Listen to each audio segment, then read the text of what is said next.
আচ্ছা, চলতে ফিরতে আমরা এমন অনেক মানুষ দেখি যাদের জীবনের গল্পটা আমাদের কোনো দিনও জানা হয়ে ওঠে না। আপনার কি জানতে ইচ্ছা করে? আমার ভীষণ জানতে ইচ্ছা করে। আমি যখন কালকে ট্রেনে ফিরছিলাম, আমি একজন পেয়ারাওয়ালা দেখেছিলাম। আমি তার দিকে অনেকক্ষণ তাকিয়েছিলাম। আমার জানতে ইচ্ছা করছিল ডেইলি যে এই হকারি করে মানুষগুলো, এদের জীবনযাত্রা কেমন হয়। আমি কোনো এক বইতে পড়েছিলাম পকেট মারদের কথা, ম্যাজিশিয়ান বই, তুষারকান্তি মাহাতোর লেখা।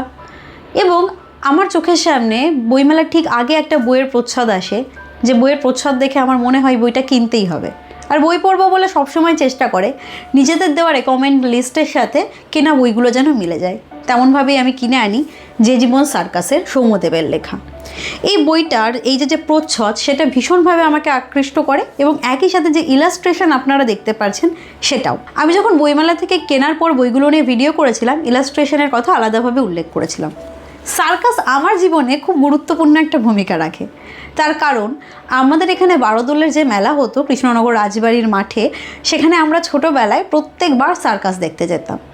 একটা তাল পাতার পাখা কিনতো বাবা, ঢোকার আগে মা আর বাবা আমাকে আর ভাইকে নিয়ে হাওয়া করতো, আর আমরা বিভিন্ন খেলা দেখতাম। কাকাতুয়া পাখি সাইকেল চালাচ্ছে, বিভিন্ন জোকারের কাহিনী যেগুলো দেখে আমরা হাসতাম, মেয়েরা দড়ির উপর দিয়ে হেঁটে যাচ্ছে, রিং নিয়ে নানা কাণ্ড করছে।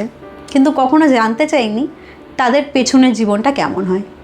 এই যে ফুরিয়ে আসা সার্কাসের দিন আজ প্রায় দেখাই যায় না, সেটা সেই পেশার সঙ্গে যুক্ত মানুষদের কি করে এফেক্ট ফেলছে তাদের জীবনে। বা এই যে জোকার যারা হয়, তারা যাদের হাসায়, যাদের প্রত্যেকে যারা হাসায়, তাদের জীবনটা কেমন।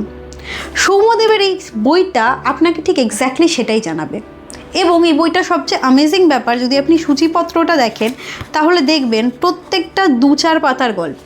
তাহলে 2-4 পাতায় উনি কী গল্প বলছেন, সেখানেই বোঝা যায় এটা কোনো উপন্যাস না, আবার প্রত্যেকটা ইন্টারকানেক্টেড।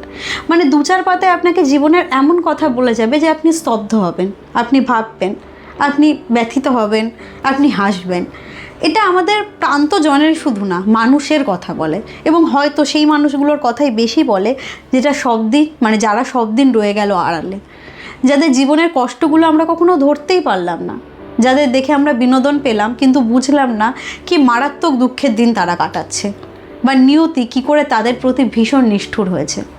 এই বইটা আমি খুব তাড়াতাড়ি শেষ করেছিলাম। তার কারণ হচ্ছে এই বইটা এমন একটা বই যেটা হাতে নিলে রাখা যায় না, পড়তে হয়, বুঝতে হয়, ভাবতে হয়, আর থামতে হয়।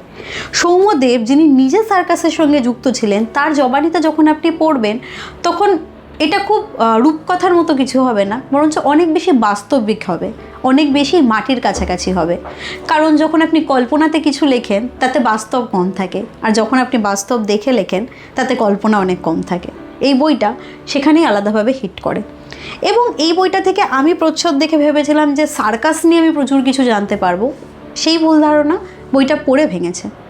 সার্কাস নিয়ে আপনি জানতে পারবেন না, সার্কাস রিলেটেড অনেক কিছু নিয়ে আপনি জানতে পারবেন। এবং অবশ্যই কিছু গল্প আছে বা কিছু ঘটনা আছে যেটা ডিরেক্ট সার্কাসের সঙ্গে যুক্ত। আমার কোথাও একটা পড়তে গিয়ে আমার মনে হচ্ছিল আমাদের প্রত্যেকেরই বোধহয় জীবনটা একটা সার্কাসেরই মতো।